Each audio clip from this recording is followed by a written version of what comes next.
Hello বন্ধুরা, কেমন আছো তোমরা? আশা করি খুব ভালো আছো আর আমিও খুব ভালো আছি।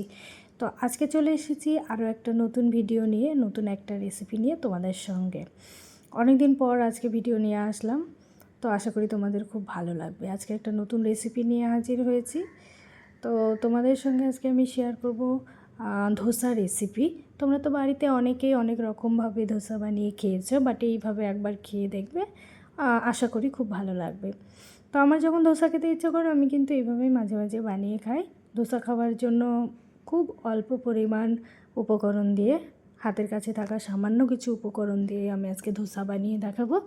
তো চলো তোমরা দেখতে থাকো।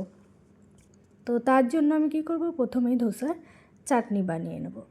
ধোসার চাটনি বানানোর জন্য দেখো আমি কড়াই গরম করে নিয়েছি। কড়াই গরম করে নিয়ে তাতে সামান্য পরিমাণে সাদা তেল অ্যাড করে দিয়েছি এবং তাতে কিছু বাদাম দিয়ে বাদামগুলো আমি লাল লাল করে ভেজে নেব। ভেজে নিয়ে তুলে নিয়েছি এবং সেই প্যানেই কিন্তু আমি আরও কিছুটা পরিমাণে সাদা তেল অ্যাড করে দিয়ে কয়েক কোয়া রসুন এবং কয়েকটা কাঁচা লঙ্কা দিয়ে ভালো করে ভেজে নেব। ততক্ষণ পর্যন্ত ভাজবো যতক্ষণ না পর্যন্ত লঙ্কা এবং রসুনগুলো হালকা লালচে কালার হয়ে আসছে। ততক্ষণ পর্যন্ত আমি এপিট এপিট করে নেড়ে চেড়ে ভালো করে ভেজে নেব। দেখো গোল্ডেন কালার, লালচে কালার হয়ে এসছে। তো এই পর্যায়ে আমি লঙ্কা এবং রসুনগুলোকে নামিয়ে নেব। আমি আর একটু ভাজবো, ভেজে নিলেই কিন্তু হয়ে যাবে। এবার আমি লঙ্কা রসুনটাকে ভালো করে ভেজে নিয়েছি এবং একটা বাটির মধ্যে চাটনি তৈরির জন্য সেই ভাজা রসুন, লঙ্কা এবং বাদামের সঙ্গে কিছুটা পরিমাণ ধনেপাতা ভালো করে ধুয়ে অ্যাড করে দিলাম এবং আগে থেকে ভেজে রাখা সাদা তিল 3-4 চামচ মতো আমি অ্যাড করে দেব। এটাই কিন্তু চাটনিটার স্বাদটা অনেক গুণ বাড়িয়ে দেবে। দেখবে সবাই কিন্তু ধোসার যে চাটনিটা তৈরি করে সেখানে কিন্তু নারকেল অ্যাড করে, বাট আমি এখানে কিন্তু নারকেল অ্যাড করিনি। এখানে নারকেলের পরিবর্তে আমি সাদা তিল অ্যাড করেছি। এবার পরিমাণ মতো লবণ দিয়ে দিলাম এবং ধোসার জন্য যে চাল ডাল ভিজিয়ে রেখেছিলাম 1 মুঠ মতো, সেটা অ্যাড করে দিলাম এবং স্বাদ বাড়ানোর জন্য আমি কিছুটা পরিমাণে চিনি অ্যাড করে দিয়েছি। এরপরে এই মিশ্রণটা আমি কিন্তু মিক্সিতে দিয়ে পেস্ট করে নিলে চাটনি রেডি হয়ে যাবে। এবার চাটনিতে একটি ফোড়ন দিয়ে নেব। তার জন্য আমি কী করলাম, কড়াই গরম করে তাতে সরিষার তেল অ্যাড করে দিয়েছি। সরিষার তেল দিয়ে দিয়েছি। সরিষার তেল দেওয়ার পরে আমি কিছুটা পরিমাণে হলুদ সর্ষে দিয়ে ভেজে নেব। একটু লাল লাল করে ভেজে নেব। সর্ষেগুলো দেখো ফাটতে শুরু করেছে এবং ফাটতে ফাটতে দেখবে আস্তে আস্তে ফাটাটা থেমে যাবে, ঠিক সেই পর্যায়ে নামিয়ে নেব। এরপরে দেখো আমি পেস্ট করে নিয়েছি এবং এই পেস্টটার মধ্যে আমি কিন্তু এই ফোড়নটাকে ঢেলে দিলেই চাটনিটা রেডি। চাটনিটা খেতে কিন্তু অসাধারণ টেস্ট হয়। তোমরা বাড়িতে এইভাবে একবার ট্রাই করে দেখবে, খেতে কিন্তু খুব ভালো হয়। এরপরে আমি আবারও কড়াই গরম করে নিয়েছি এবং গরম করে নিয়ে কড়াইয়ে সাদা তেল অ্যাড করে দিয়েছি এবং এই তেলের মধ্যে কালো সর্ষে এবং সাদা সর্ষে অ্যাড করে দিলাম। দিয়ে আমি সর্ষেগুলোকে একটু লাল লাল করে ভেজে নেব। এই 1 মিনিট মতো ভাজলেই ভাজা হয়ে যাবে। ভেজে নেওয়ার পরে আমি এখানে অ্যাড করে দেব এবার ধোসার যে পুরটা তৈরি করব সেটা। তো ধোসার পুর তৈরি করার জন্য প্রথমে আমি আলু এবং কিছুটা পরিমাণে গাজর, তারপরে বিনস, এগুলো সিদ্ধ করে রেখে দিয়েছি, সেটাই আমি অ্যাড করব। তো দেখো এই পর্যায়ে এসে আমি কিছুটা পরিমাণে কাঁচা লঙ্কা কুচি অ্যাড করে দিলাম। এখন আমি এই যে সিদ্ধ করে রাখা গাজর, আলু এবং বিনসগুলো অ্যাড করে দিচ্ছি। এগুলো অ্যাড করে দেওয়ার পরে আমি 5 মিনিট মতো ভালো করে নেড়ে চেড়ে ভেজে নেব। এই পুরটা অনেকেই অনেকভাবে করে, কিন্তু আমি এখানে আলু দিয়েছি এবং গাজর দিয়েছি। আলু এবং গাজরটা দেওয়ার জন্য স্বাদটা অনেকটাই বেড়ে যায়। আমার কাছে খুব খেতে ভালো লাগে এইভাবে তৈরি করলে। তো অনেকেই অনেক রকমভাবে করে, তোমরা কিভাবে করো কমেন্টে জানিও। তো আমি এইভাবে করার পরে দেখো আমি নেড়ে চেড়ে নিচ্ছি। নেড়ে চেড়ে নিয়ে 5 মিনিট মতো রান্না করে নেব।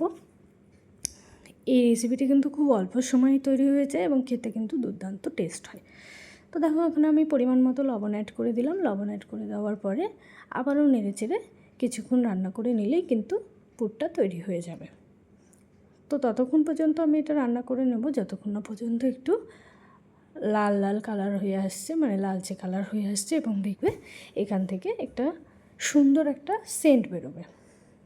তো এই পর্যায়ে আমি আগে থেকে গ্রেট করে রাখা কিছুটা পনির অ্যাড করে দিলাম। পনির অ্যাড করে দিয়ে নেড়ে চেড়ে আরও বেশ কিছুক্ষণ আমি রান্না করে নেব। পনিরটা দেখবে হালকা লাল লাল হয়ে আসবে যখন, এই যে দেখো এখন কিন্তু মশলাটা হয়ে এসেছে আমার। এই পুরটা নামিয়ে নেওয়ার পরে আমি আগের দিন রাতে চাল এবং ডাল ভালো করে ভিজিয়ে রেখেছিলাম, সেটা আমি মিক্সিতে ব্লেন্ড করে নিয়েছি। নেওয়ার পরে এখন স্বাদ মতো লবণ অ্যাড করে দেবো এবং পরিমাণ মতো জল অল্প অল্প করে দিয়ে ব্যাটারটা তৈরি করে নেব। ধোসার ব্যাটারটা কিন্তু করবে তোমরা অল্প অল্প জল দিয়ে আস্তে আস্তে তৈরি করবে এবং দেখতে কিন্তু এরকম হবে। ব্যাটারটাতে দেখো আমি কিন্তু একটা মশলা অ্যাড করেছি, সেটা হলো গোলমরিচ গুঁড়ো। এটা দিলে ধোসার স্বাদটা অনেক গুণ বেড়ে যায়। মুখে যখন ধোসাটা পড়ে তখন একটু ঝাল ঝাল একটা টেস্ট আসে, তো আমার কাছে খুব খেতে ভালো লাগে, এই জন্য আমি দিই। তোমরা চাইলে এটাকে স্কিপ করে দিতে পারো। এরপর আমি কড়াই গরম করে কড়াইয়ে একটু তেল ব্রাশ করে নিলাম। অনেকেই জল দেয়, তো আমি জল দিই না, তেল দিয়ে দিই। দিয়ে এবার আমি ব্যাটারটা দিয়ে একটা ধোসার আকার তৈরি করে নেব। তো দেখো আমি ব্যাটারটা নিয়ে ধোসা আকারে যতটা পারছি গোল করে নিয়েছি।